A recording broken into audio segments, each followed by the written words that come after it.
Hey friends, it's the Cobra Chick here. Thank you so much for checking out my channel.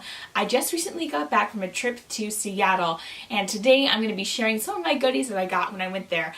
I went to the Starbucks Reserve, which you guys are probably familiar with. It's this large roastery that Starbucks opened up in Seattle. And when I was there, I picked up their cold brew kit and a bag of their beans. So let's get into it.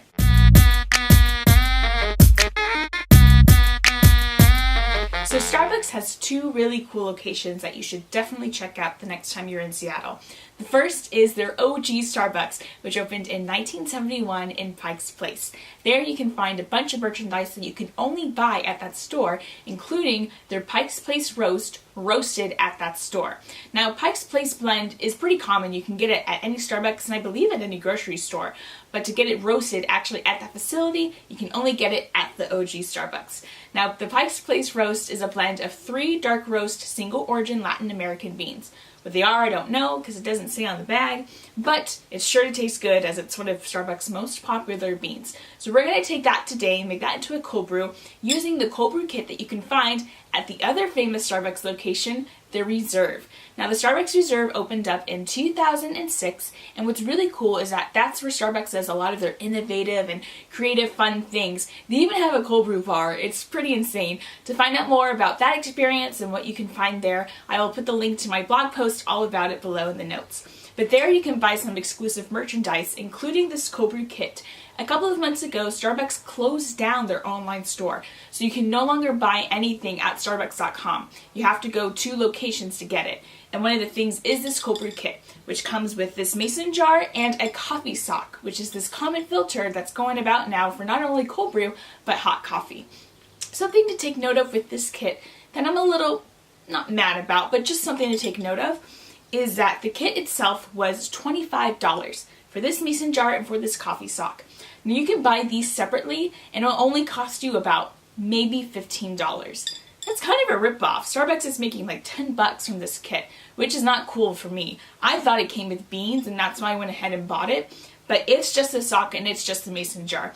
So don't go out of your way to the Reserve just to buy this kit. You can easily get it on your own. I'll put the link to the coffee sock and to a mason jar so you can get this for a much cheaper price. But still check out the Reserve because they have a ton of unique beans there and also fun experiences. So let's go into how to use the coffee sock.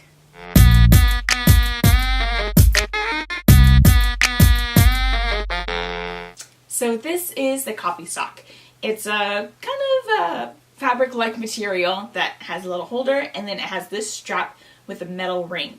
And what's really cool about the coffee sock is that it's meant to be reusable, so you can use it many times to make your cold brew or your hot coffee. It is recommended that you pre-boil the bag for about 10 minutes in boiling water, and this is just to get rid of any parchment, any off flavors that could get into your coffee. And once you've done that, you have your bag and it's ready to go.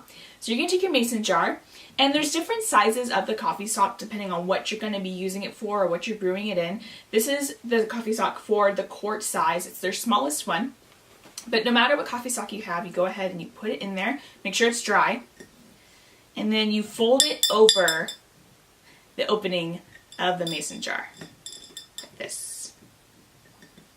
And then it is all set and ready for you to add your beans.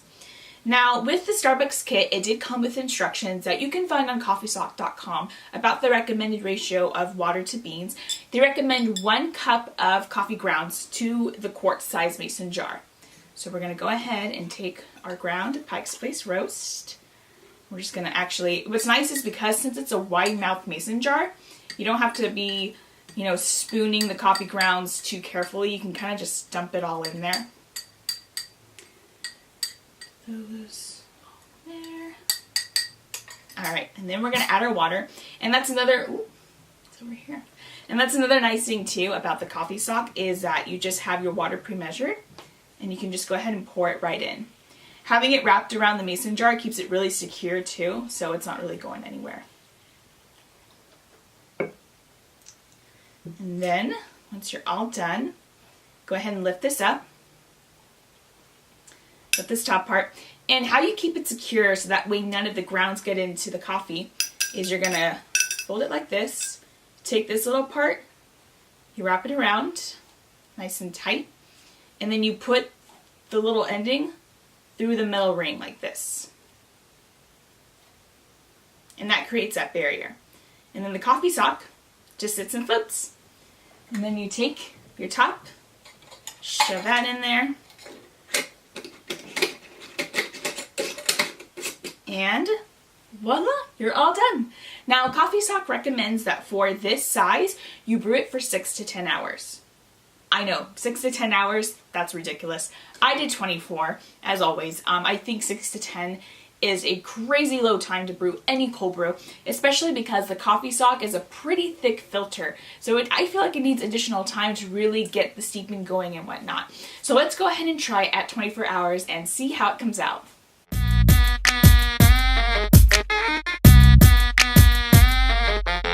Alright, so just to recap for this cold brew review, we took the Pike Place Dark Roast Blend from Starbucks, the OG location, and steeped it in the Coffee Sock Cold Brew Kit for 24 hours, which is not per their recommendation, but we did it anyway. So let's see how it turned out.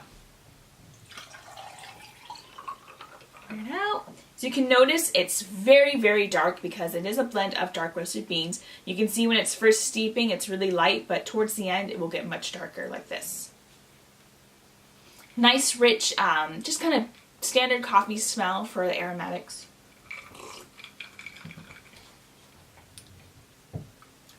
I'm impressed. There's a lot of like complexity in there that I wasn't expecting, because I noticed with dark roast cold brews, they tend to be very kind of flat because they are so dark and rich, but this one still has some nice complexity to it. You get some like really nice dark chocolate in there, but you still get a little bit of lightness, almost like a cream taste to it. Not necessarily like a cream mouthfeel per se. Yeah, I would definitely say this is a cold brew for coffee lovers. It's very strong, but it's not bitter by any means. It's very, very smooth. I'm a little tempted to see how it would turn out at 6 to 10 hours. My guess is it would be a little bit under extracted, especially for the dark roast. It wouldn't turn out as good. I say if you're going to do this combination, do the 24. And if you find it's a little too strong for you, treat it like a concentrate and add some water. Even though the coffee socks are not technically concentrate cold brews, you can definitely modify it to your taste. So if you find that after 24 hours it's too strong, you can add some water, but you can't do that if you do 6 to 10 if you find it too weak, which is why I say go with the 24, no matter what beans you use for the coffee sock. As a cold brew, I would give this a 4 out of 5. The only reason I wouldn't do higher is because I can't see everybody liking this cold brew. It is very dark and very rich, and definitely for people that enjoy coffee black.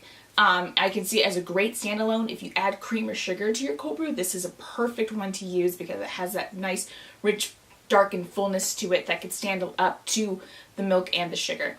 So 4 out of 5. You can get these beans at any grocery store or any Starbucks. Even though they weren't actually roasted at the OG Starbucks, they should taste the same. And the coffee sock is available in different sizes as well. If you have bigger mason jars or the quart size, there's a bunch of options for you to try out. Enjoy, and thank you guys. Hey guys, before you go, I have a quick little announcement. I'm sending out my brand new business cards out to everybody to test them out. Now you might be thinking, why would I want a business card? These are not just business cards, these are also coffee sleeves. I don't know about you guys, but I cannot have a cold brew without a coffee sleeve on it. I just can't stand the condensation and my hand getting cold. Not a fan. So, anytime I go to a store and they don't have coffee sleeves, I just slap one of my own on, and now you can too. They're perfect to keep in your purse or your car anytime you go to a shop and they're out, so that way you don't have to deal with the cold, clammy, wet hand and enjoy your cold brew or the drink of choice. I'm not judging in any style. If you would like some coffee sleeves, just email me at info@coldbrewchick.com with your full name and your mailing address, and I'll ship you some out. Thanks, guys!